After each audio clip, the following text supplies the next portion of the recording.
Whittaker waves, Aharonov-Bohm effect, and hidden variables. Note that Whittaker's 1903 paper predates the modern, Bohm's, hidden variable theory, HVT, of quantum mechanics.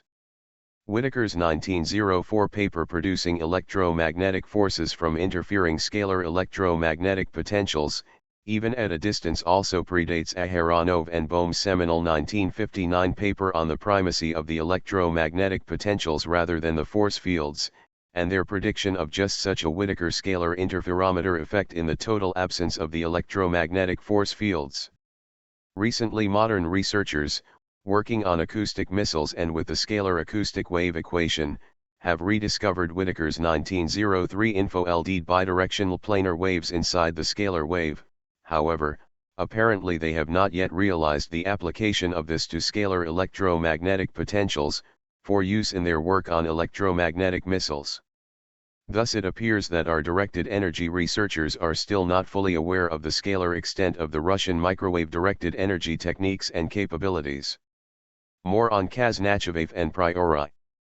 In the US, neither the intelligence community nor the scientific community at large seems to have become aware of Whittaker's info-LD intermodulating pairs of bidirectional electromagnetic transverse waves inside a standing potential wave, and of their importance. Obviously, our scientists and analysts therefore have not connected Whittaker's structuring of the potential with Deviatkov's information content of the field, or with Kazanachev's cytopathogenic effect, the induction of cellular death and disease electromagnetically at a distance. As briefly covered in this paper, this Whittaker internalized electromagnetic energy mechanism is the mechanism that has been used by the Soviets in the microwave radiation of personnel in the U.S. Embassy in Moscow for over 3 decades, to generate health problems and diseases. 2 U.S. ambassadors were stricken with leukemia-like disease and died. A third ambassador, Stossel, sickened during his tenure and even bled from the ears. Some years later, Stossel also died of a leukemia-like disease. While the U.S. officially held steadfast to its pronouncement that the microwave radiation was harmless and not the cause of the personnel's sicknesses and health problems, the Moscow embassy was declared a hazardous duty post and government personnel were given a 20% differential in pay. Obviously, the radiation was important to the Soviets, because they ignored requests from several U.S. presidents to stop the radiation. The Johns Hopkins study actually provides very strong correlation of the induction of health problems in embassy personnel to the presence of persisting, unbound, potentials rather than force fields, bleeding off potentials. Note that Kazanachev, the world's greatest expert in the electromagnetic induction of death and disease at a distance, now works with 2 secret Soviet agencies near Moscow which develop high-powered microwave-directed energy weapons. The obvious conclusion is that the Soviets are also developing, or have already developed, a range of powerful photogravitational electromagnetic biological warfare weapons of mind-numbing power. Further, the US has obviously not connected Whittaker's fundamental work with Antoine Priori's phase conjugating and multi-signal unfolding radiofrequency rotating plasma device for curing cancer and leukemia with just such potential fields with info-LD electromagnetic information content. This means that US analysts have not realized that phase conjugating a Kazanachev cytopathogenic signal pattern for a particular disease generates a specific healing, priori Deviatkov, signal for that disease. Consequently, Western scientists have not realized that this mechanism can quickly provide a specific antidote signal for any biologically induced disease, either known or unknown. Translation of the antidote signal to microwaves, etc. then readily yields a specific and effective treatment signal. Tables 8 and 9 summarize the effective gravitobiological countermeasure to biological warfare. Table 8. Countering electromagnetic biological warfare, cytopathogenic signal available. Determine info-LD electromagnetic biological warfare signal structure. Translate to microwaves. Phase conjugate to produce electromagnetic antidote structure. Enfold electromagnetic phase conjugate structure into carrier potential. Irradiate affected person or population. Activation kindling occurs, reversing the disease. Table 9. Countering electromagnetic biological warfare, cytopathogenic signal unavailable. Treat as if for unknown disease. Construct electromagnetic biological warfare signal structure from diseased cell cultures. Translate signal complex to microwaves. Phase conjugate signal complex to produce antidote structure. Enfold electromagnetic phase conjugate structure into carrier potential. Irradiate affected person or population. Activation kindling occurs, reversing the disease. Biological warfare implications. To date, the US has not realized the profound biological warfare, BW, implications of all this. The real biological warfare implications are as follows: the Soviet Union has developed, tested and perfected methods of inducing cellular changes, diseases, and death at a distance by means of specialized electromagnetic signals, whose specialized structure is not discernible or detectable by normal detectors. The Soviet Union has developed, tested, and perfected methods of quickly producing electromagnetic antidotes to counter disease induced by any sort of new and unknown biological warfare agent. Mass electromagnetic treatment of personnel including whole populated areas can begin probably within 2 hours or less from the time personnel first are exposed or start to sicken. The Soviet Union therefore is the only nation in the world that has a complete effective counter to biological warfare. The Soviets now regard biological warfare, particularly covert and deceptive biological warfare, as a highly preferred option, because of the defenselessness of other nations against BW attack, and the strong ability of the Soviets to defend and negate such attacks in retaliation. This biological warfare preference has already existed in the Soviet Union for at least 2 decades, based on the timing of the Kazanachayev experiments, Dvyatkov work, and early period of the demonstrated priori effects in France. As clearly demonstrated, for example, by the long U.S. inaction or ineffective action regarding the Soviet microwave radiation of our Moscow embassy, the U.S. has a characteristic national style of little or no reaction to slowly increasing threats, and this is well known to the Soviet.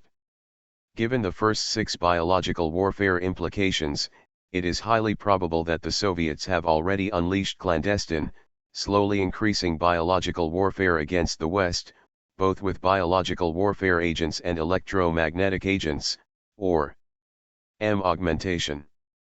Biological warfare implications. The Soviets have developed and perfected highly effective electromagnetic biological warfare. Counters to biological warfare. Mass death ray weapons. The USSR is the only nation with a complete counter to biological warfare. Biological warfare and electromagnetic biological warfare, covert and overt, are preferred options for the Soviet Union. Mutual assured destruction is totally destabilized for sufficiently covert Soviet biological warfare strikes. Situation has existed for at least 2 decades. United States national characteristic: no reaction to slowly increasing threat. The Soviets may have already unleashed a major slowly increasing biological warfare strike, AIDS. Work of Beck, Hunt, and Lysitsyn. We mention one indicator of Soviet electromagnetic biological warfare capability designed into the woodpecker weapons system. Using this design capability, entire distant populations can be biologically attacked by the woodpeckers, based on other known capabilities that have been observed in the woodpecker signals. Some years ago, Dr. Robert Beck observed transmitted signals on some 15 or more simultaneously woodpecker channels where their ELF, for example, 10 Hz, pulse repetition rates were precisely phase-locked together. Further, ELF waves in the vicinity of 10 Hz have been shown to be capable of entraining the normal brainwaves of humans. Normally a healthy person's brainwaves would appear to be comfortably entrained to the 7.83 Hz main Schumann resonance of the Earth's magnetic field. This means that, under those conditions, the common 10 Hz pulse repetition rate of the woodpecker is capable of entraining the brainwaves of a percentage of the population in a distant targeted area. To entrain a greater percentage, the transmitter power would simply be increased. Each entrained distant brain has 15 or more signal channels for Whittaker info LDing, and for induction of cellular diseases and death, behavior changes, etc. Allah Khaznachayev and Allah Deviatkov. Further, the Soviets have the proper phasing in the entrained brains, by phasing input conglomerates of signals and info-LDing them Allah Whittaker, they are properly aligning those info-LD'd signals for in-phase delivery to the distant entrained brain. Figure 16 shows this situation. Woodpecker signals microwave radiation of United States Embassy. Carrier Whittaker potentials info-LD'd bidirectional electromagnetic waves nested second info-LD'd Whittaker structure. Externalized electromagnetic fields and signals internalized electromagnetic energy signals mind and intent deeply nested electromagnetic signals. Manipulation of cellular control system. Biochemistry. Mind thought memory. Strategic electromagnetic biological warfare implications of worldwide targeting transmitters such as the Soviet woodpeckers. In epical work, Dr. Valerie Hunt has already shown that human brain waves contain hidden order. In her seminal experiments, first each of several detected ELF frequency bands of human brain waves was split into two replicas, and one of the replicas was delayed for, say, 6 milliseconds. In each frequency channel, the delayed and non-delayed signals are then beat together and recorded on an oscillograph. Under these conditions a startling pattern of chaotic attracted appears in the recorded oscillograph traces. This shows clearly that hidden deterministic substructures of hidden electromagnetic order exist concealed inside human brainwaves.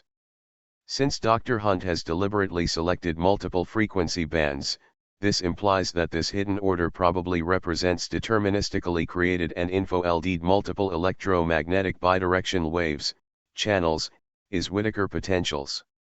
This is very strong evidence that the human brain utilizes Whittaker potentials and Whittaker unfolding in its internal communications directly correlating with the Soviet approach by Khaznachayev, Deviatkov, and Lysitsyn.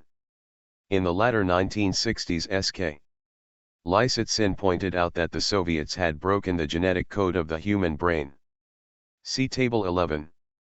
Lysitsyn reported that, in some 23 frequency channels in all, 11 were independent. This implies that a minimum of 11 independent info-LD'd Whittaker bidirectional electromagnetic wave bands are required for the mind's control of all the functions of the body, both mental and physical. This lends further electromagnetic biological warfare importance to Beck's observation of multiple woodpecker channels more than the Lysitsyn minimum required if info-LD'd in a Whittaker potential wave and used to produce almost any kind of mental or physical effect in distant targeted populations. Lysitsyn's report. Theory developed and fitted. Hysteresis memory loop. Controlled induction in mind. Images. Sensations. Predetermined emergence. 23 electroencephalographic bands. Up to 8.1 multiplied by 10 power 20 Hz. 11 independent channels. Human brain code broken deciphered. If a distant brain is entrained by the woodpecker, all 15 or so phase-locked woodpecker channels, when info-LD'd, would also be phase-locked into that brain, for possible Khaznachayev disease induction or Deviatkov induction of behavior and cellular changes, etc.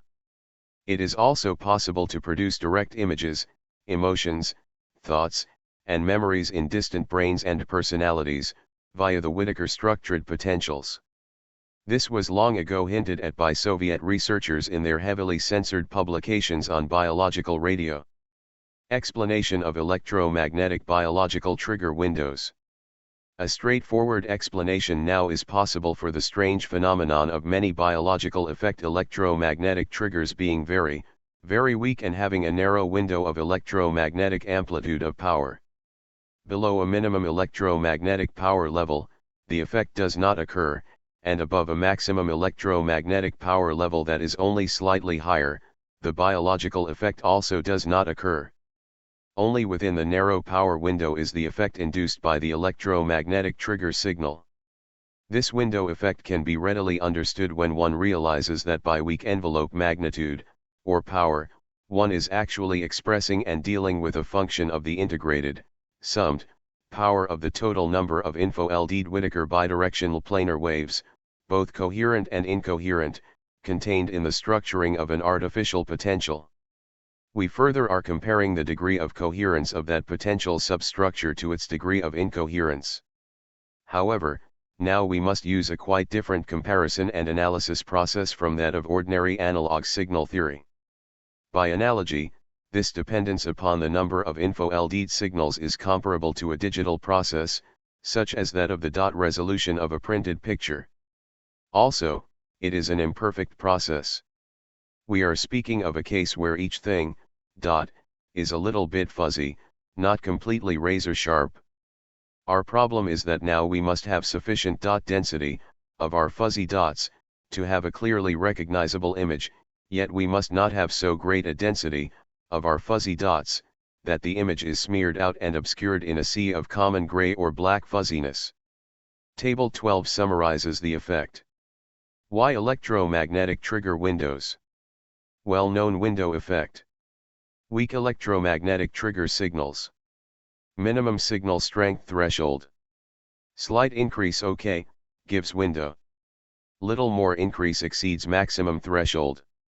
Characteristics of chaos, hidden order inside disorder. Quantum change, photon, is fuzzy. Digital resolution of fuzzy dots.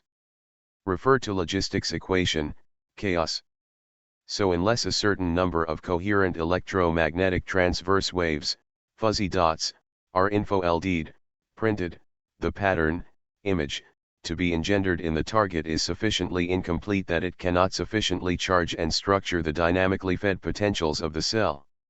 That is, the ratio of the amount of internally info-LD'd signal, that is, of the dots, to the amount of noise already in the info-LD'd potential structure, the signal-to-noise ratio, or the contrast, must be sufficient to produce a stabilized signal, resolved image, within the potential substructure, over and above the noise that already exists therein. Otherwise there is insufficient resolution. In turn, this accounts for the minimum value of the electromagnetic threshold for induction of a particular biological effect.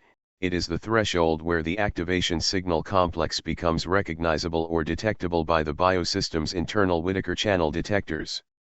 At the minimum threshold, there are enough dots, info-LD'd coherent biphotons, to discriminate coherently structured gravitons.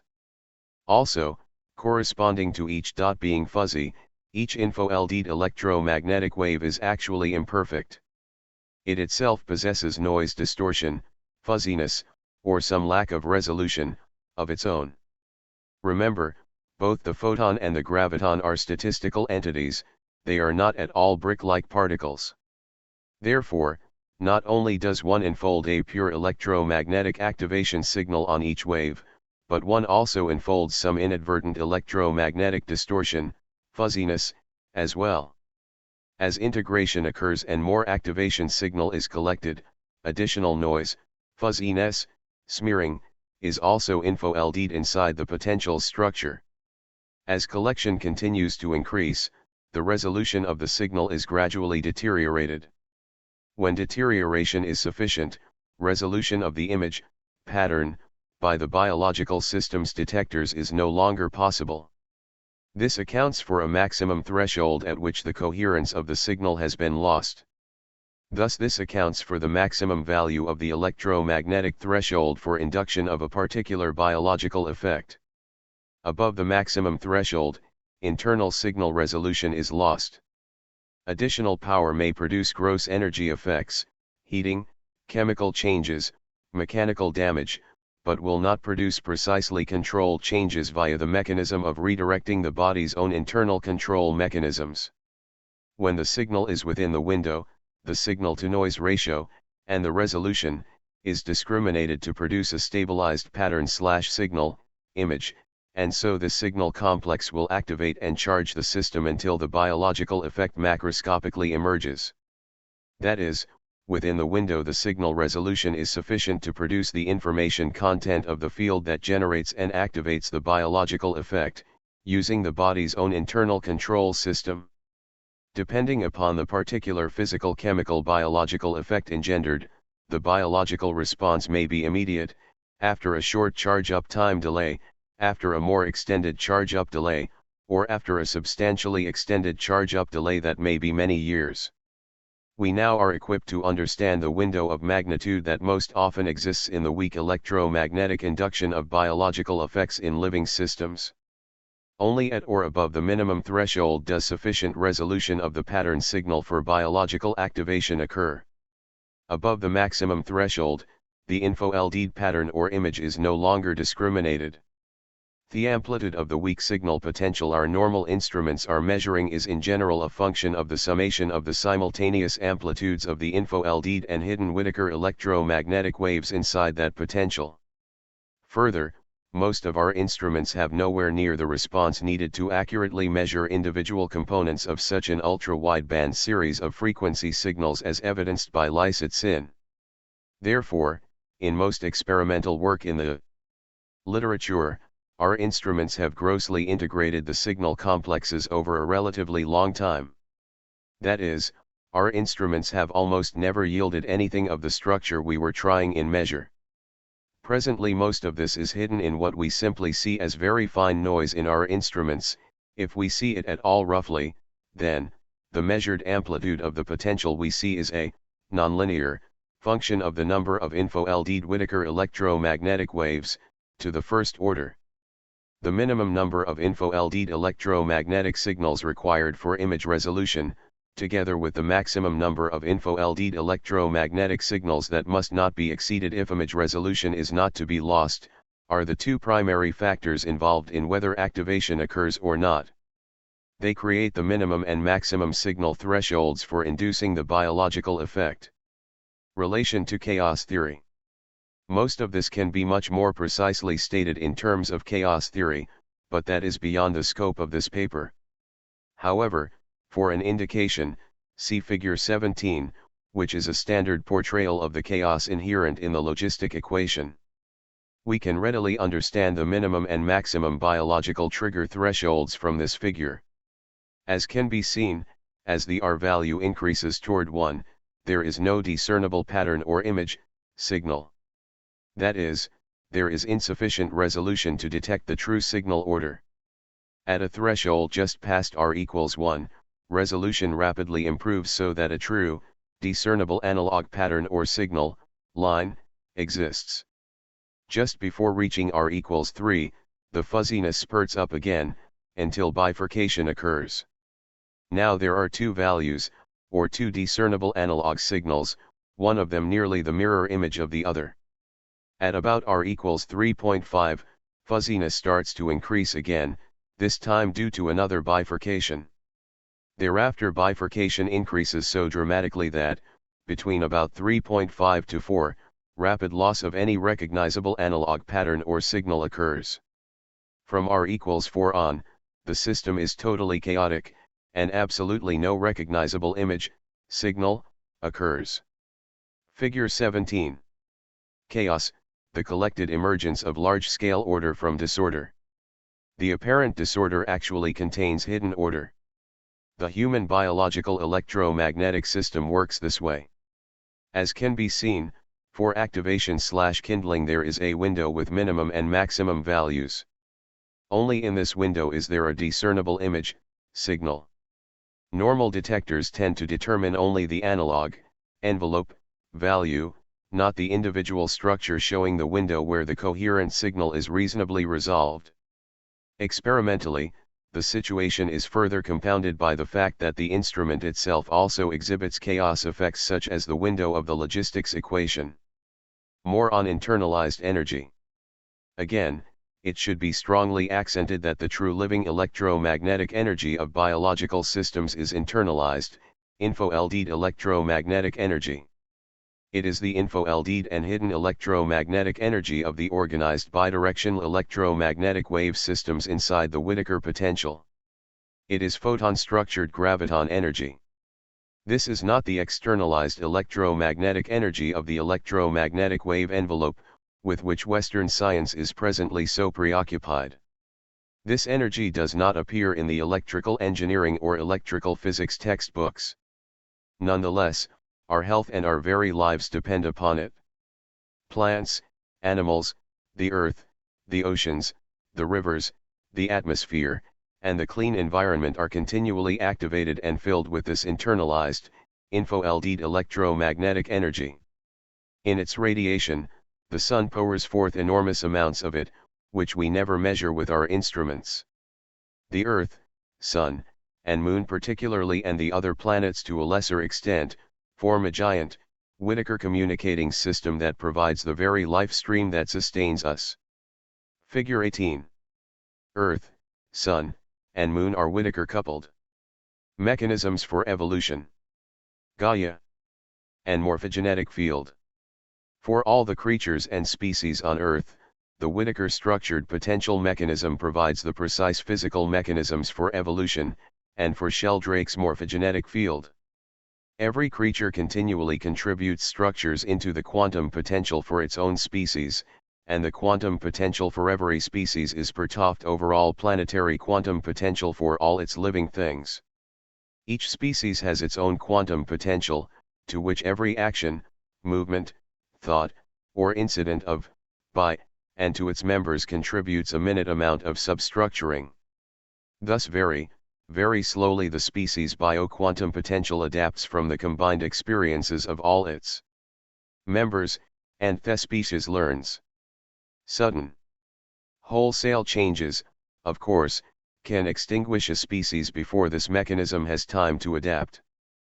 But if the species has time, it will adapt to even harsh changes inflicted by its environment, and it will change and survive. The species bioquantum potential provides the exact mechanism for the species to change, adapt, and evolve to survive the slowly changing adversities of its environment. Lieutenant, should specifically be noted that potentials organize into entire hierarchies of organization. That is, a potential is normally a conglomerate composed of many smaller potentials, each of unique Whittaker structure. The stress of a potential is rather analogous to the pressure in a mixture of gases. The overall pressure of the gaseous mixture is composed of partial pressures of the various gaseous components. Each gaseous component has its own individual contribution to the overall pressure of the entire gaseous mix. In the case of the potential, the overall Whittaker structure of a particular potential is comprised of the overall Whittaker structures of its component potentials. The point is, a quantum potential of one entity is composed of the partial quantum potentials of its component entities. Note that each living cell of a biological organism is itself a complete biological organism. Each cell has its own individual bioquantum potential. Insofar as that cell is concerned, its species bioquantum potential, BQP, is the body bioquantum potential of the whole animal of which the cell is a part. Even organs of an animal have their own biopotentials, as does every physical structure and division of everything in the universe. And everything intracommunicates and intercommunicates via hidden electromagnetic energy. Successively deeper Whittaker potentials are nested inside the bioquantum potential for the cell, one for each next smaller level of interior structure. The end result is that this cellular hierarchical structure continues directly down into and onto the nucleus of each atom composing that structure. This is the manner in which the life of a living system is attached to, and activates, the physical matter of its body. We have thus specified precisely what the living spirit of a body is. Communication between all living levels continually occurs via the mechanisms contained in the two Whittaker papers, W. 1903, info-LDing external electromagnetic at one level into internal electromagnetic at the next lower level, and W. 1904, outfolding electromagnetic at one internal level to the next outer externalized level. Thus, in a true sense, all life on the planet is completely intercommunicative and intracommunicative. Literally, the planet is a living being, and a special kind of Gaia exists. Particularly strong Whittaker structuring communication occurs between an individual member of a species and its species bioquantum potential at fertilization/conception and at death. Thus, at cell division, formation of a new cell, mitogenetic radiation is more strongly emitted, showing that increased communication has occurred in a, relatively, impulsive manner. The recorded experience of the body is communicated to the new cell at this time. At the death of the cell again mitogenetic radiation is more strongly emitted, showing that again impulsive communication has occurred. The recorded experience of the cell, particularly its most recent experiences, are impulsively transmitted at this time, from the outfolding Whittaker structures of its biopotential. Similarly, at the fertilization of an egg and the conception of an animal, biocommunication is impulsively exchanged between the newly conceived entity, the body of its mother, and the species' bioquantum potential. At the death of the individual animal, a relatively impulsive communication again occurs between the cells of the dying body, the dying organism, and the animal's species' bioquantum potential. Thus it can be seen that the adaptation or evolution of a species is subject to both slow communication components and various impulsive communication components. The development of the bodily form of the members of a species thus can undergo jumps from greater impulsive discharges rather than just slow gradual change. That is, obviously a reptile species could not gradually develop a wing by small degrees. Instead, to develop a wing, the wing must appear at once. This can occur under heavy, sustained pressure on the species, stimulating and building a specific phase conjugate portion of the bioquantum potential, BQP, of the species in the ghost forms existing in the vacuum potential. The form for that wing definitely exists. Does the ghost form for anything else that can be imagined? Intercommunication between the atomic nuclei of the living organism and the vacuum potential continually and strongly occurs. There is a violent flux exchange at all times between these nuclei and the vacuum. The external experiences being impulsively communicated back to the atomic nuclei from the species and its members thus continually diffuses on out into the surrounding vacuum potential. The surrounding vacuum potential's Whittaker structuring is continually activated by the Whittaker structuring of the overall biopotential of the individual animal. Thus we have specified the specific mechanism for, and the form of, the long-sought aura of the living animal or person. That aura is quite real, and it does exist. Further, knowing what it is, we can now develop instruments to detect and record it, including systems to analyze its contents. Let it be strongly pointed out here that we are talking physics, not mysticism. On the other hand, we are most certainly not talking the present rank scientific materialism. To state it in more theological terms, man is truly made in the image of his Creator. And the image of the Creator is the quantum potential of vacuum. Further, man, as is every other living thing created by the Creator, is always and forever in direct but hidden communication with the image of his Creator. It is that image mechanism and its adaptive intervention that is the cause of all evolution. The Creator indeed made man and everything else out of the dust of the earth.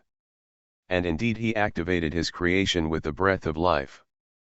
The new physics does not dispose of God, to the contrary, it marvelously and non-dogmatically and scientifically reveals his ubiquitous presence and his ubiquitous hidden intervention. In so doing, the new physics also does away with the present scientific nonsense of dogmatic scientific materialism. We are not robots and machines, we are living souls.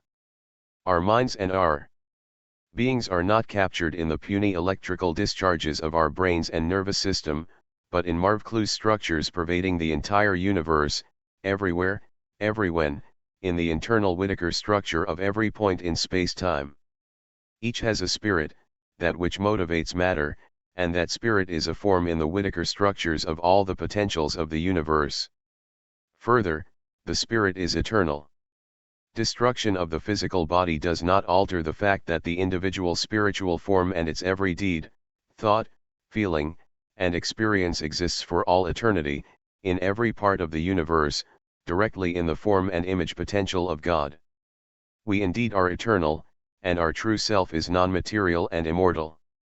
The shabby treatment of our present scientific orthodoxy in attempting to deny us our spiritual heritage is refuted, and this refutation is scientifically testable.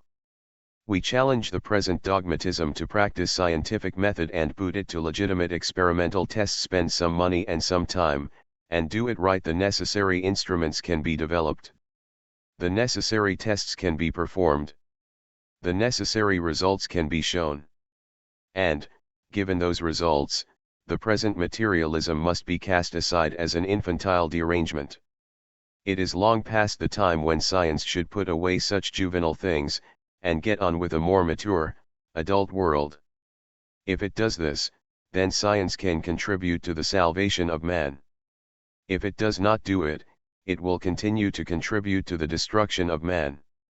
We show now the causative mechanism for adaptive evolution. In a gravitons composing the vacuum potential, one photonic element is time forward and one is time reversed. These are phase conjugates. Thus, any pattern consistently happening to the species diffuses into the vacuum potential, where its oppositive or negative feedback component is automatically selected, created by phase conjugation.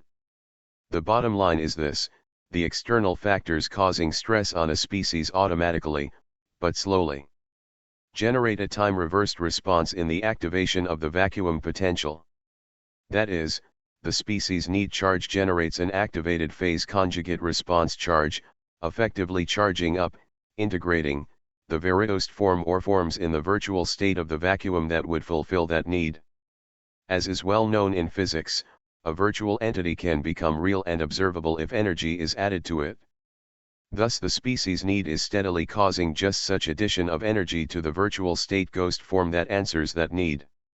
When sufficient energy has been added, when it has been sufficiently charged activated, the ghost form starts emerging into the observable state, in the conceptions, via impulsive discharge, taking place in the species. Then species members start being born with that evolutionary change already fully established. This is the specific mechanism for evolution of the species. It explains not only slow adaptation, but also impulsive adaptation. It explains why evolution adaptation occurs in jumps rather than in continuous changes. And it also explains why, in desperate circumstances when sufficient time still is available, rather drastic jumps can occur. The unsuspected deadly nature of internal electromagnetic pollution. In addition to the externalized energy balance of nature, there is a heretofore unsuspected, by Western reductionists, internal energy balance of nature. This internal energy balance is of vital importance when we consider how the planet is being polluted. The most deadly pollution of this planet is the steady and increasing pollution of the internal rivers of life inside the biological potentials of the planet and all its living systems. That is, we are steadily polluting the very intercommunication and intracommunication fields that sustain life as we know it. In short, we are slowly killing the living mechanism in and on this biosphere. We are slowly sickening into death, and no one even knows it. Environmental and ecological issues cannot be adequately discussed and completely dealt with until our science develops a sufficient knowledge of internalized electromagnetic energy, its exchanges within the environment, and the overall internalized energy balance of nature and of our biosphere. The importance of electronic smog of the vast and increasing multitude of individual signals that now fill our environment cannot be overemphasized, nor can its future impact. This smog is slowly producing an artificial quantum potential on Earth, one that has a most deadly and lethal jamming noise structure, and steadily contaminating the natural quantum potentials and bioquantum potentials that are our heritage. This pollution even includes the internal pollution of the tri-system, the coupled Sun, Earth, and Moon. We are slowly poisoning the life mechanisms in this entire region of the solar system. As we charge up the Earth's potential, that charge is diffused to both Sun and Moon through the hidden internal communicative bidirectional electromagnetic Whittaker structures. We are not only slowly extinguishing ourselves, but also the triad system. In biological systems, the presence and effects of the increasing jamming of our living energy flows will be evidenced by anomalous effects, often by very slow effects for which we do not recognize a causal connection. Long-range detrimental effects from this smog are occurring now, such as extremely slow jamming of our immune systems, leading to a rise in arthritic diseases, immunosuppressive opportunistic infections, etc. Also, such diseases as influenzas will slowly seem to become harsher and harsher. Indeed, new strains will appear, and they will be much harsher and more resistant to medical treatment. Continually stimulated, the immune system slowly begins to improperly react in and upon the body, and so the autoimmune reactions increase slowly, year by year. Leukemia cancer, control disorder, of the blood is increasing, as are other cancers. The sperm count of young American males has already decreased by up to 50%. The real problem behind the puzzling and anomalous effects of video screen emissions that computer operators are exposed to is the fact that each electron striking the screen comes to an extremely abrupt halt, creating a very sharp individual electromagnetic potential gradient signal change, with very high frequency components. Added to the other frequency components in the tube, such as due to scanning of the beam, internal circuit operations, magnetic focusing, etc. This means that the electrostatic potential emanating from the face of the tube is filled with a conditioned Whittaker structure from all the electronic hash inside the computer, tube, and screen. This structure has a very harsh microstructure of hidden sharp signals from the rather instantaneous stoppages of electrons on the screen. This is a Whittaker hash, and its effects continually diffuse into the vision center, brain, and nervous system of the operator.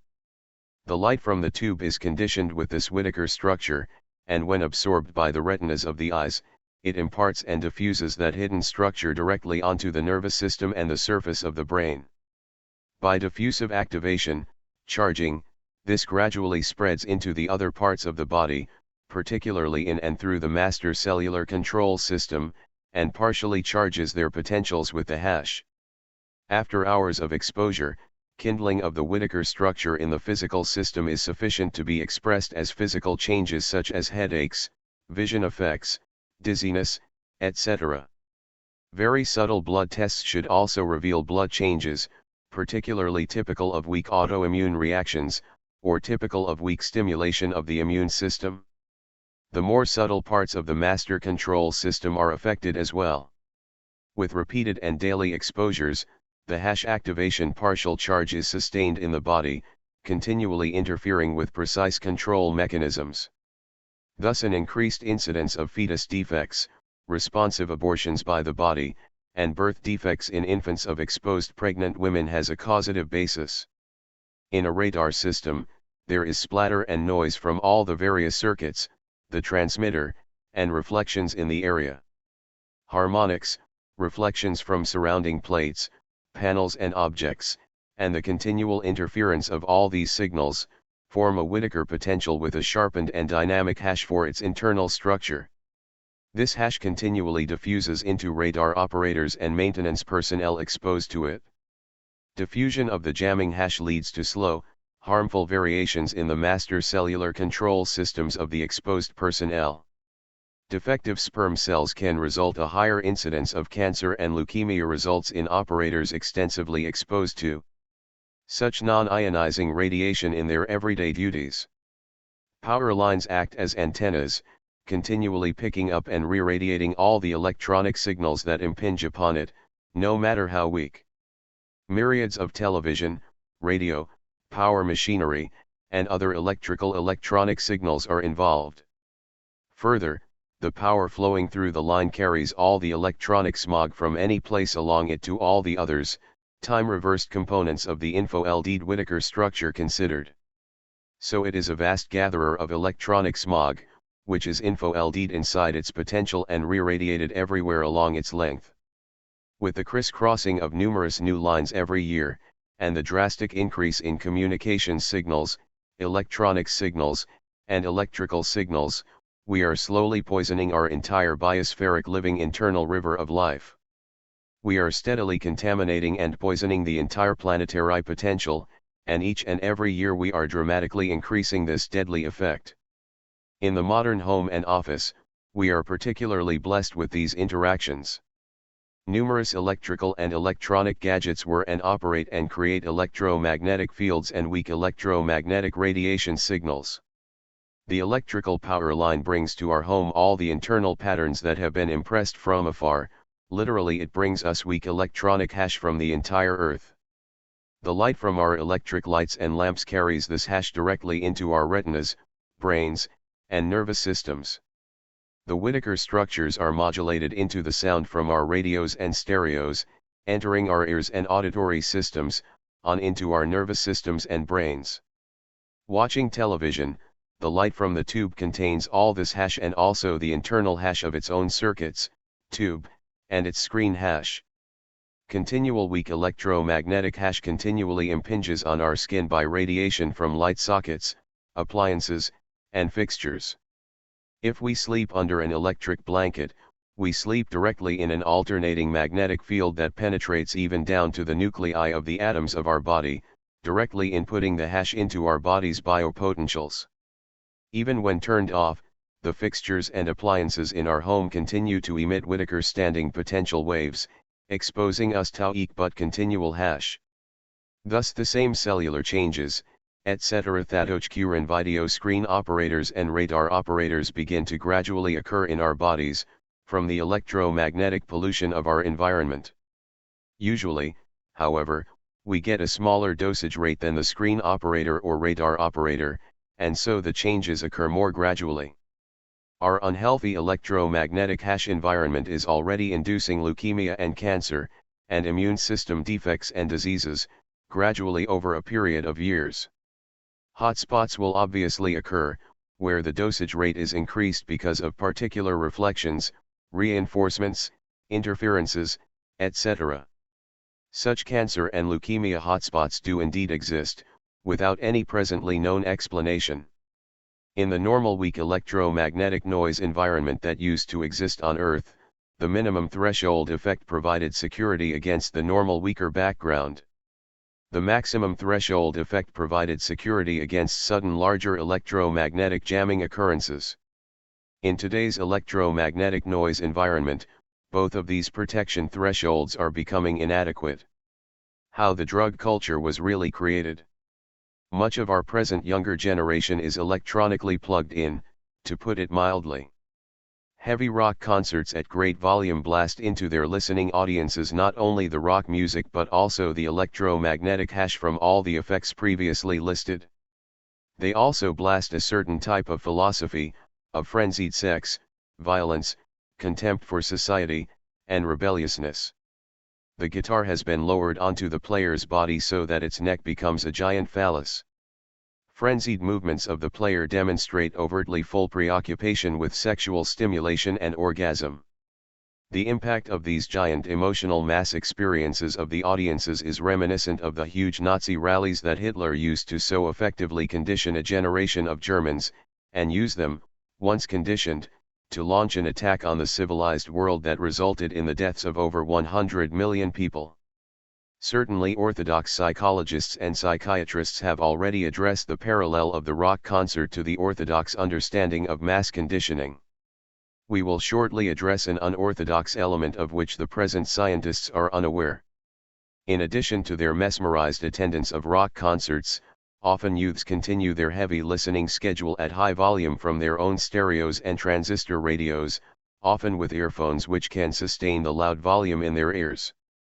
In their automobiles, the youth oil today has installed huge speaker with powerful amplifiers, to continue their exposure to the volume and inadvertently to the electromagnetic hash. They also continue their sustained and dramatic exposure to the synthesis philosophy expounded by modern rock music and rock musicians. But there is another, highly effective, subliminal conditioning effect that goes completely unrecognized. The information content of the rock music, and, as anyone knows who translated it, much of it has a message of violence and contempt for the female and for society, is also modulated into the internal Whittaker structures of the hash. This wired-in generation thus is continually conditioning itself by a new and unique process. It is directly conditioning the memory personality, and deep unconscious mind by charging and activating the biopotentials on the atomic nuclei directly. There already exist forces hostile to the structure of Western society that secretly know the semblance of this, and know that the present electronic conditioning of the youth of our society can undermine all its values. There is thus a hidden threat to our youth and to our society. Both are already being manipulated, and almost no one in orthodoxy seems to suspect it. Certainly the mass news media do not take up the cudgel, they are far too busy making money from the very advertisements that continue to plant the seeds for continually conditioning the children for each forthcoming new generation. We have a drug problem, and we shall continue to have one, no matter what SWAT teams and special operations forces we muster against the drug barons. Much of the youth of the present generation has a different culture, and a different cultural background, and a different attitude toward drugs, sex, and violence than anything the older generations knows or can relate to. Rape, violence in our cities, contempt for society expressed as vicious attacks on old people and helpless persons, increased child molestation, and expression of sex in violence such as wilding, are the end results of this continual conditioning. We are speaking of a matter of degree. As the degree of heavy internalized conditioning increases, the degree of criminal expression of this inner content increases.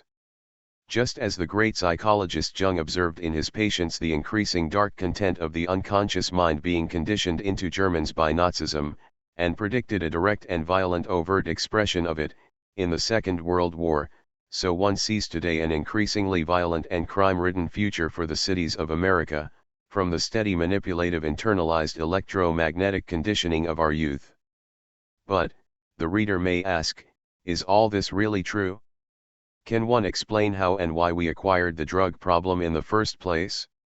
The answer to both questions is yes. The real cause of the present drug problem in America is never mentioned or addressed. It is not present in the learned but biased studies of our great think tanks. It is not known or realized by our drug enforcement officials. Neither the Congress nor the executive branch is prepared to deal with it.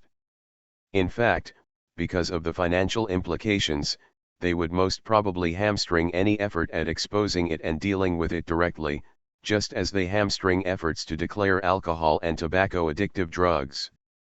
The real genesis of the drug problem in America is the pain reliever and pill advertisements on television particularly, and to some extent, those on radio and in motion pictures.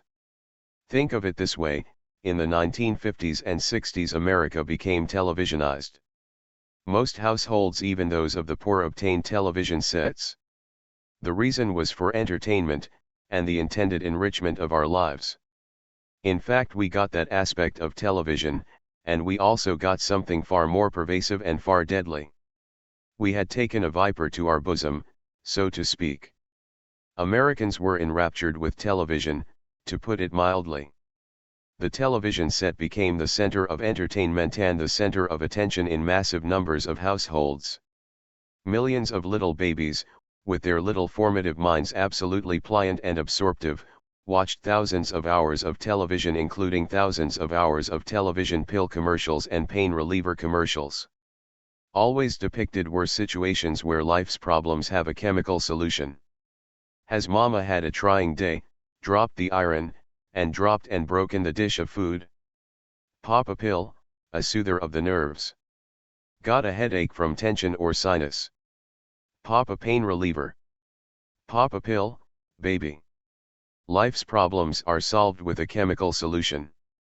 That was the unceasing message that was pounded into all those little absorbing, non-censoring, non-valuating minds. Already in a passive state and highly suggestible, these little minds absorbed the message into their deepest unconscious, repeatedly, continually, as the norm for society and the preferred, ideal behavior. The pill merchants, in their ubiquitous greed, really did a number on our children. They conditioned an entire generation and continue to condition each new one that chemicals are the solutions to life's problems. It's bad enough conditioning if one just considers the classical conditioning mechanism in the passive state, a la Hitler. But when one also considers the internalized conditioning of the info-LD Whittaker structuring, these kids got the whole enchilada. And this was further supported by the children observing adults, often their own parents, with a dependency on pain relievers, alcohol, nicotine, and aspirin and pain relievers. The medical profession has long since been powerfully conditioned and subverted by the large drug companies that allopathic medicine, with an occasional surgery, is the primary constitution of the practice of medicine. Anything electrical, of course, is automatically labeled a fraud, and persons attempting to investigate the possibility of electromagnetic healing are severely chastised, just as are naturopaths, chiropractors, holistic practitioners, etc. Indeed, the electrocardiogram and the electroencephalogram were once labeled as frauds, and their practitioners as charlatans. So also was physical therapy, and its practitioners were hounded and prosecuted. Allopathic medicine is a monopoly and an oligarchy. It has subverted the state and uses the power of the state to enforce its own dogma. The big drug companies love it. Tons of money are made, milking the public as a milk cow, selling them lucratively priced drugs by the trainload. The doctors get rich. The drug companies get rich. The cow gets milked. The lawyers get rich by suing the doctors to share the proceeds. Best of all possible worlds. The drug commercials contain to blast their way from television into the young, pliant, passive minds of infants, with thousands and thousands of hours of the message that chemicals are the solution to life's problems. They are good. They heal people. Society approves. See your friendly drug merchant. Now of course there is a place for allopathic medicine. Properly used, some drugs can be beneficial. None of them can do a thing for healing the body. At best, they can suppress the symptoms of a disease and allow the body time to muster its own recuperative and healing forces. The blunt truth is that the natural mechanisms of the body are what heals it, not the drugs. The drugs, however, may be judiciously used to assist in this process. In this paper, in castigating the drug advertisements, we are speaking of the degree of near total reliance on using drugs that is advocated. Commercial drug advertisements constitute a giant, infectious disease, and they should be ruthlessly eliminated from our television and radio commercials. Otherwise, these harlots will continue to seduce each succeeding generation, and we will continue to have a giant and increasing drug problem because the demand will continue. The answer isn't spending more money and milking the taxpayer. The answer is to root out the source of the infection. And the answer is also to control the infectious agent so it does not rear up and strike again. The formative minds of our infants should not be allowed to be playgrounds for the drug merchants to romp in and sow their deadly infection. We deserve better than that. Our government watchdogs ought to get off their posteriors and pass legislation that outlaws all such incessant propagandizing of our babies, children, and adolescents. It is a crime against society to deliberately engender the need for drugs in our children, just as surely as it is a crime for someone to sell them illegal drugs. Eerily, our warped society declares war on the illegal drug producers while ignoring the very agent that created the problem in the first place, and continues to create it. Just as industry once practiced child labor and horrible exploitation of the nation's children, the present legitimate drug companies, doctors, and television and advertising industries are also exploiting our children and corrupting their minds. Is financial gain worth that much? Are we so mad that we cannot see what we are doing to our children? What we have already done to many of our children, now the young adults of America. Is there any place in America where the insidious damage has not been done? Is there any place in America where the need for illicit drugs has not already been created, and is continuing to be created? In God's name, wake up, Americans. How long will we allow these men in dark blue suits and with corporate mentalities to exploit and mutilate our children? And for dark, foreign forces to deliberately augment and manipulate our children with suggestion and conditioning that simulate that mechanism? One wonders. And ponders. And takes up one's pen and writes. Does anyone heed the message? To stop this thing is simple, but it will require a very long time. We have to get the pill advertisements completely off television and radio. We must, whether we like it or not, censor the content of the deliberate, mass conditioning of the minds of our youth with hate, bigotry, abnormal sex, and violence. As a man thinketh in his heart, so is he. Condition the heart, the unconscious mind, and you form the person. Must we allow our children to be deliberately manipulated and conditioned by hostile and detrimental forces? Let's at least get the drugs, hate, bigotry, and violence out of there. Let's attack the drug problem at the heart, where the need for it is being created. Let's crush that serpent and destroy it, and prevent it from biting and infecting our babies, children, and adolescents. Ubiquity of internal electromagnetic energy. As we stated, internal electromagnetic energy is ubiquitous. It is everywhere, all-pervasive. The inclusion of internal exchanges, of course, is completely anti-reductionist. Now you are not just what you are, but also what everything and everyone else is as well. Ironically, present Western biology seems bent upon the road back to hard reductionism. This can only reinforce and sustain our presently primitive and inadequate cut M, drug M, and burn M medical science, as well as our inadequate knowledge and consideration of the internalized energy of living systems and/or our irreplaceable biosphere. We also point out just how fundamental the Whittaker-based methodology is. In a very nice summary paper dealing with the remarkable capabilities of recursive methods, Soviet physicist V.K. Ignatovich points out that recursive relations are involved in a wide variety of fundamental physical problems, including molecular gas diffusion, scattering of a quantum mechanical particle from potentials, etc. There is also direct involvement with the Schrödinger equation itself. Indeed, one of the striking features pointed out by Ignatovich is what can only be called a Whittaker structure, of superimposed bidirectional plane waves going in opposite directions, comprising the potential utilized in the Schrödinger equation. Interestingly, in the infinitesimal gaps where the potential is zero, mathematically, such gaps could essentially be inserted at will. The wave function itself is comprised of this bidirectional Whittaker structure, and the only difference between two wave functions in two gaps is a phase factor that is calculable.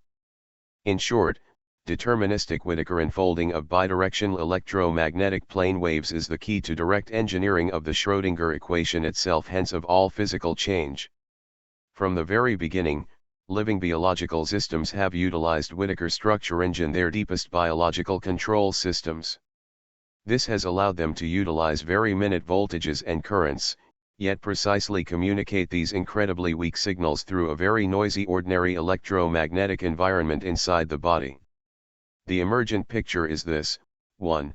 The normal externalized electromagnetic force fields represent dynamic, externalized bleed-ins and bleed-offs, by acceleration of charged particles, of the external amplitudes of scalar potentials, without affecting the fundamental info-LD substructure of the potentials. Such force fields represent primarily the externalized electromagnetic dynamics of the potentials, the part where gravitational potential turns itself into electromagnetic force. 2.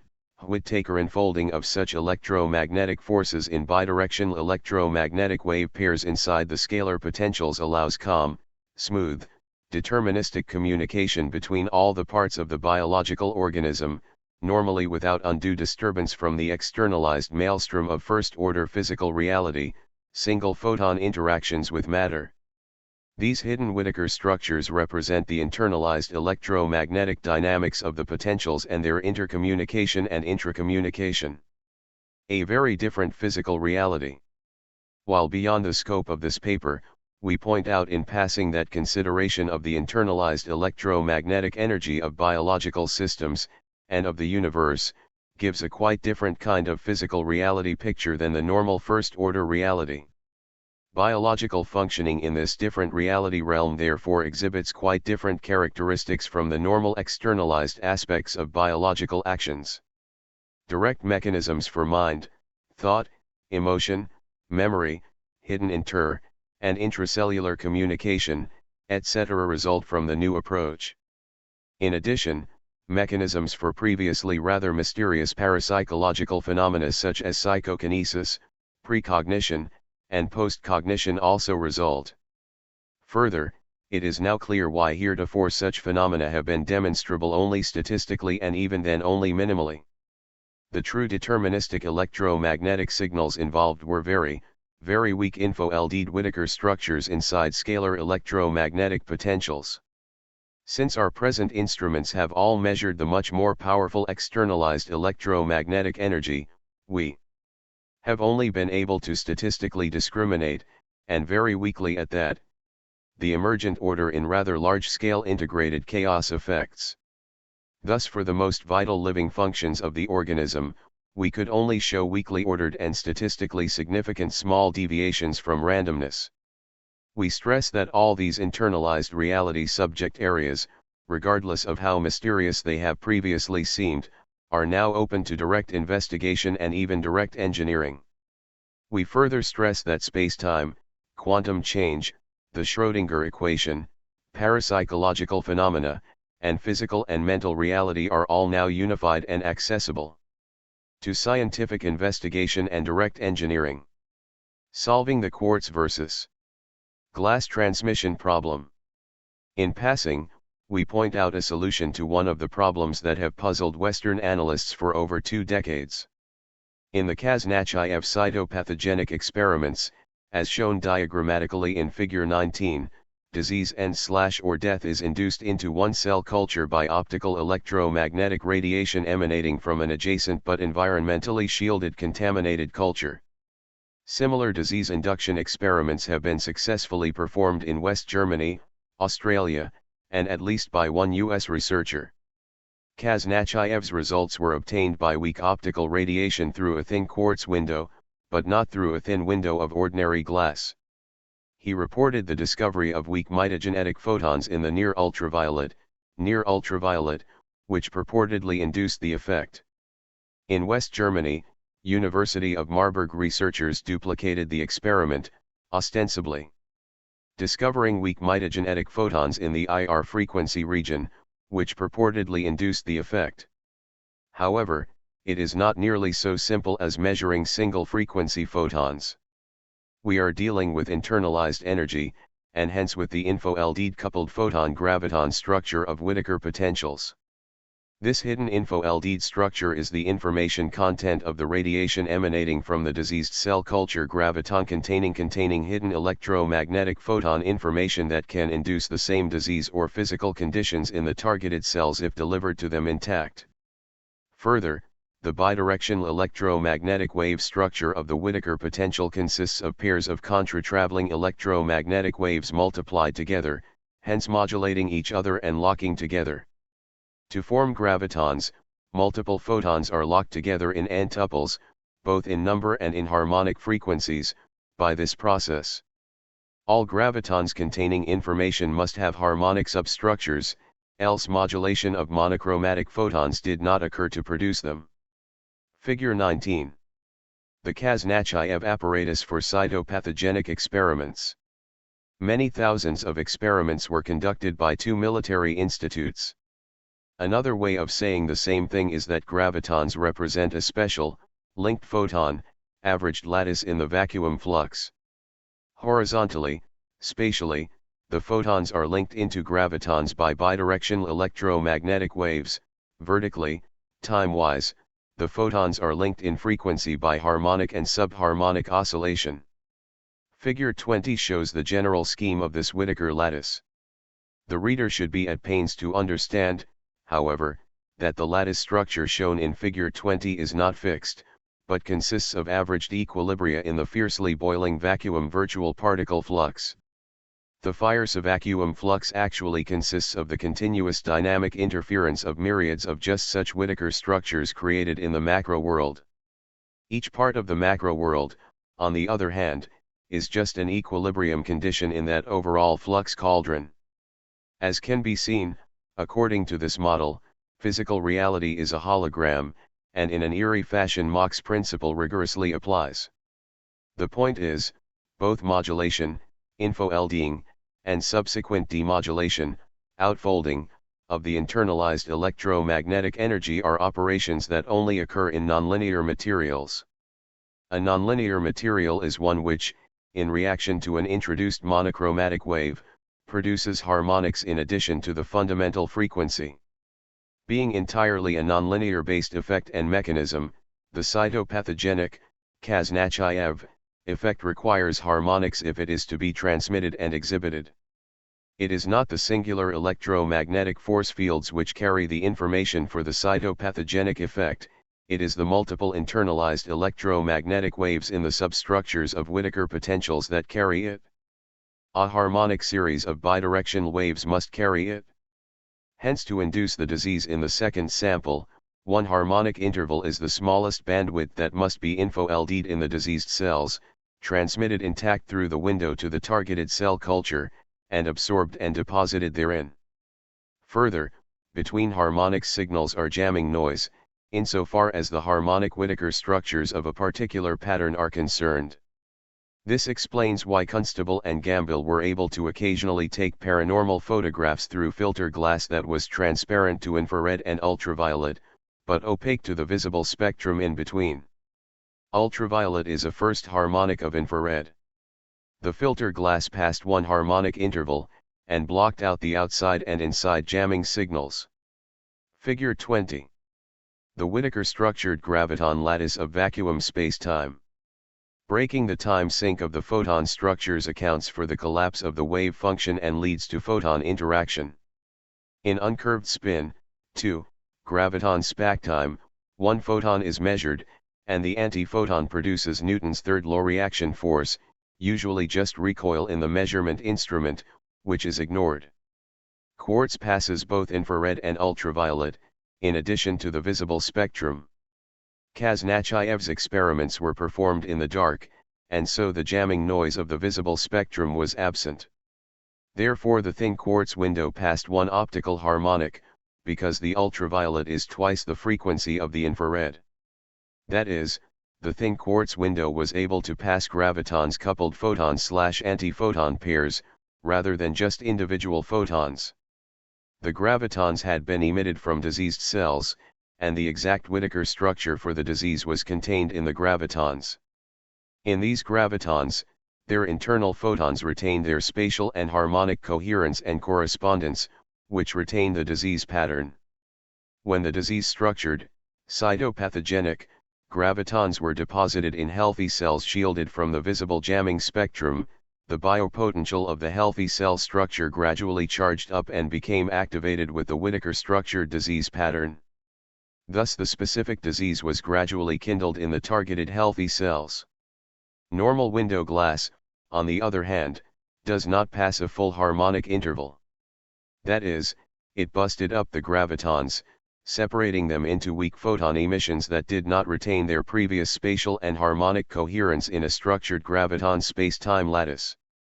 That of course destroyed the photon-to-photon coherence and the info-LD'd information of the field that carried the specific disease structure.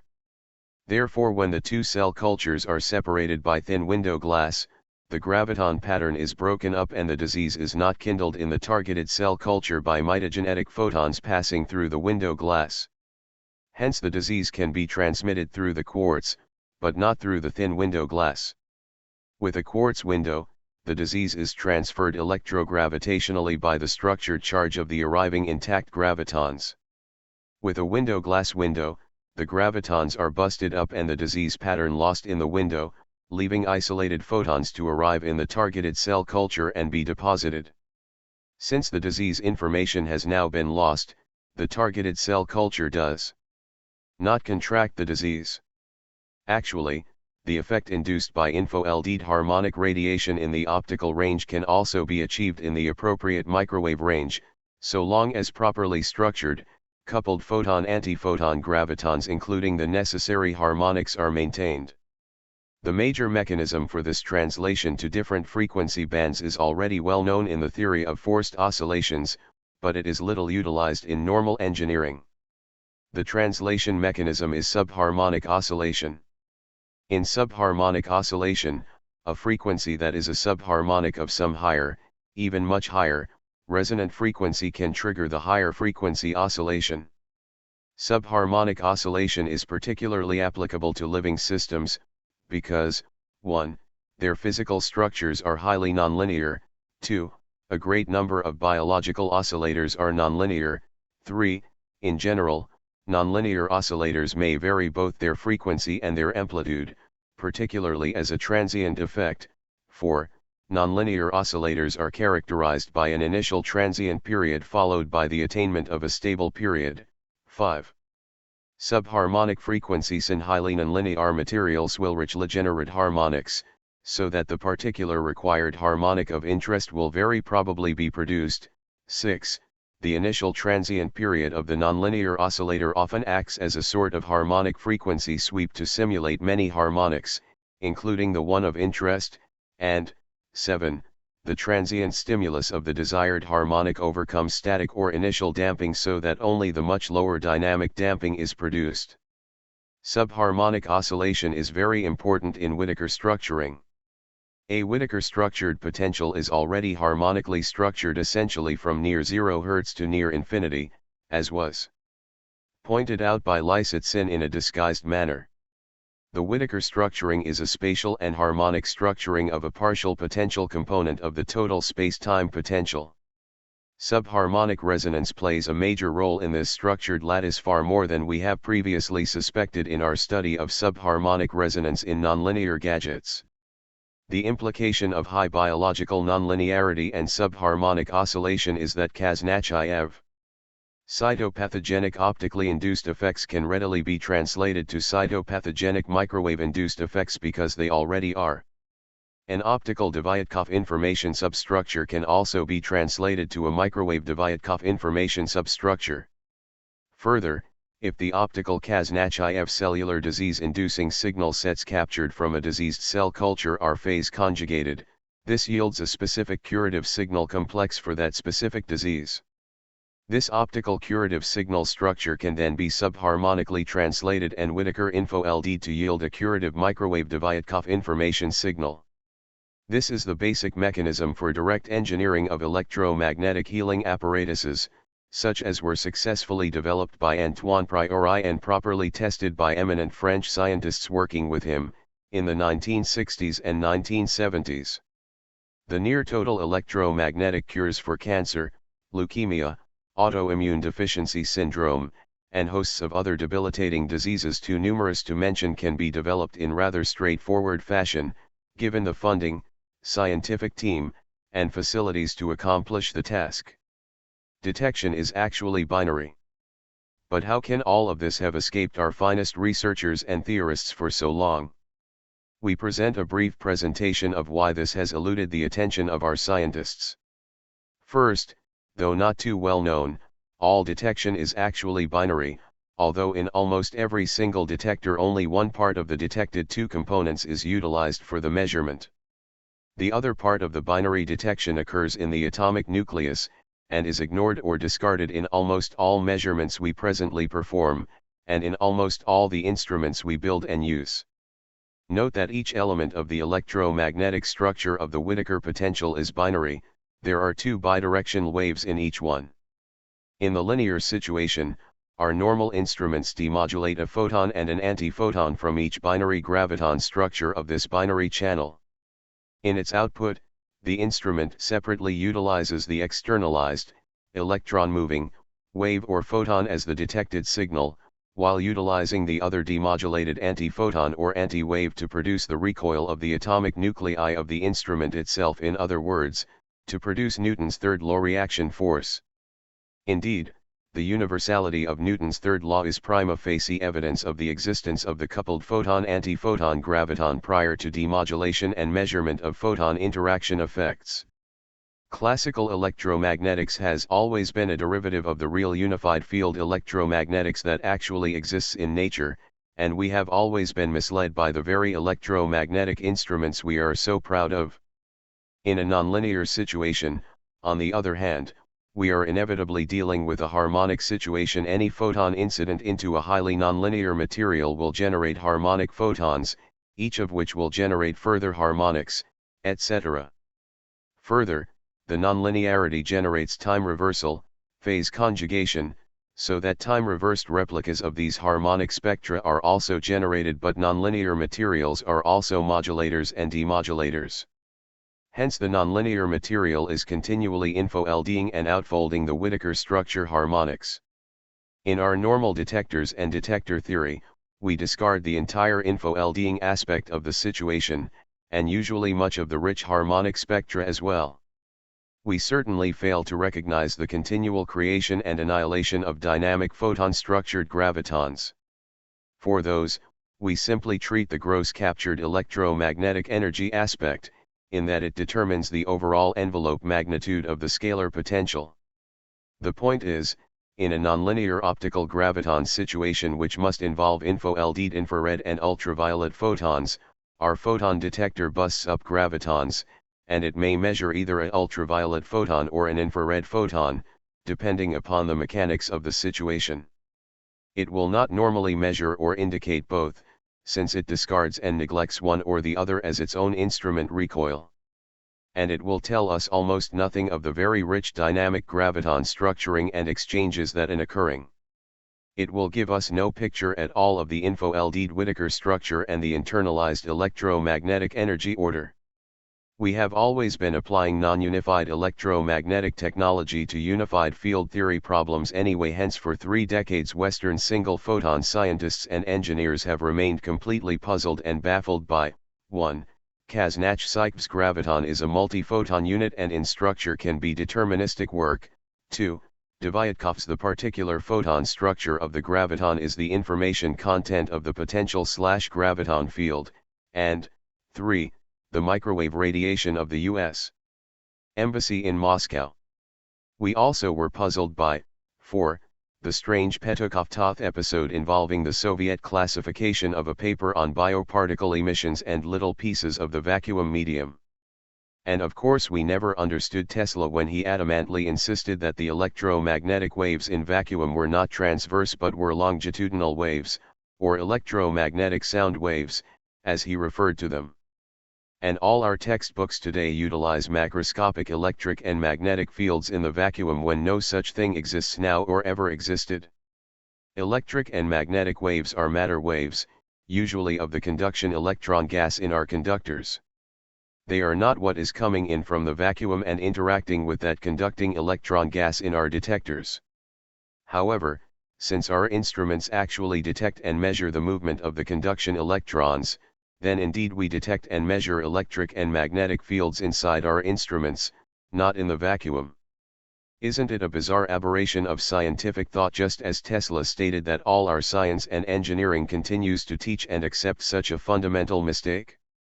Note that a gradient in the graviton field, in the scalar electromagnetic potential, must involve the translational exchange of photons between adjacent standing gravitons.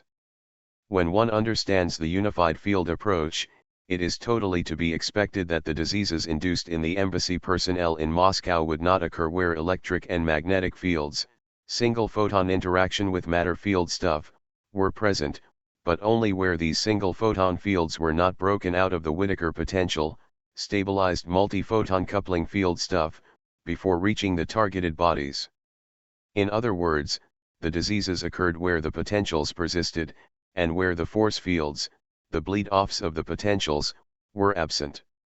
Johns Hopkins researchers found this to be precisely the case, but did not realize and consider the electromagnetic potential aspects. Their photon detectors destroyed half of the actual structured graviton mechanism involved. Hence they erroneously concluded that it was not the microwave radiation that was causing the anomalous diseases and health changes in embassy personnel. They rightly concluded that it was not the monocular electromagnetic photon field component of the microwave radiation that was the inducing agent. However, they assumed that there was no other component of the radiation that could have been involved. That is, they assumed that the force fields and the microwave radiation fields were one and the same, totally. Had they known of Whittaker-structured potentials as the explanation of Kasnach-Iev's cytopathogenic effect, they most certainly would have considered the persistent potentials. In that case, from the data and measurements they had, they would have concluded that it was the multiocular electromagnetic photon-structured Whittaker potentials that were the inducing agents. The problem is our rigid mindset. It is simply incredible when hundreds of thousands of Western PhDs are graduated in electrical physics and electrical engineering, and hardly a single one knows that what he was taught as Maxwell's equations were not Maxwell's equations at all, Not a single one of those heaviside Gibbs critters ever appeared in a book or paper by James Clerk Maxwell. And almost nobody checks. Almost no one goes back to Maxwell's quaternion theory to see whether or not Heaviside and Gibbs got it right in their vector interpretation. With the exception of Dr. Henry Monteith, and a few notable other scientists, almost no one in the West seems to have previously noticed that Maxwell's original quaternion theory was already the magic unified field theory of G and electromagnetic that everyone is supposedly seeking. And it is already in an engineerable format. You can engineer it on the lab bench and it works. Our real problem is our dogmatic scientific mindset, particularly with respect to electromagnetics. In the West we seem to think we already know everything, and that the Soviet scientists are just a bunch of ignorant peasants still trying to clean the mud off their boots. Those same scientific peasants, however, have always been the leading nonlinear mathematicians and nonlinear scientists of the world, and they still are. We've really got a lesson or two to learn from them after all. Let us hope we do so before it is too late for our survival. The Soviet electromagnetic biological warfare threat is real. The Soviet threat in electromagnetic biological warfare is real. It has been developed over a period of at least 40 years. The trace is clear. It is also clear that biological warfare is now, and has been for some time, a preferred option for the Soviet Union. It is rapidly becoming a preferred option for much of the Third World today. We have seen that the new electromagnetic biological warfare has already been used to attack and kill Americans, even Americans of very high rank, such as several U.S. ambassadors to the Soviet Union. However, note that this attack has also been slow-acting. The Soviets have taken full advantage of the important American national characteristic of not reacting to a slowly creeping threat. Meanwhile, Gorbachev, who is perhaps the greatest propagandist the world has ever seen, has made sweeping concessions and unheard of changes. U.S. leaders, even of the Department of Defense and the President himself, have been taken in by the great charmer. The heavily liberalistic U.S. news media seems almost ecstatic in their perception that the end of the Cold War is here. Indeed, during the month of November 1990, the Cold War was officially declared dead. Glasnost is the new phrase that is being repeated by our news media, in a growing euphoria of peace in our times. Neville Chamberlain would be proud of his new protégés. As far as glasnost goes, we had better keep our powder dry and recall the following quote: "War to the hilt between communism and capitalism is inevitable. Today, of course, we are not strong enough to attack. To win we shall need the element of surprise. The bourgeois will have to be put to sleep, so we shall begin by launching the most spectacular peace movements on record. There will be electrifying overtures and unheard of concessions. The capitalist countries, stupid and decadent, will rejoice to cooperate in their own destruction. They will leap at another chance to be friends. As soon as their guard is down, we shall smash them with our clenched fist." Dmitry Zmanuilsky. Lenin School of Political Warfare. Moscow, circa 1934.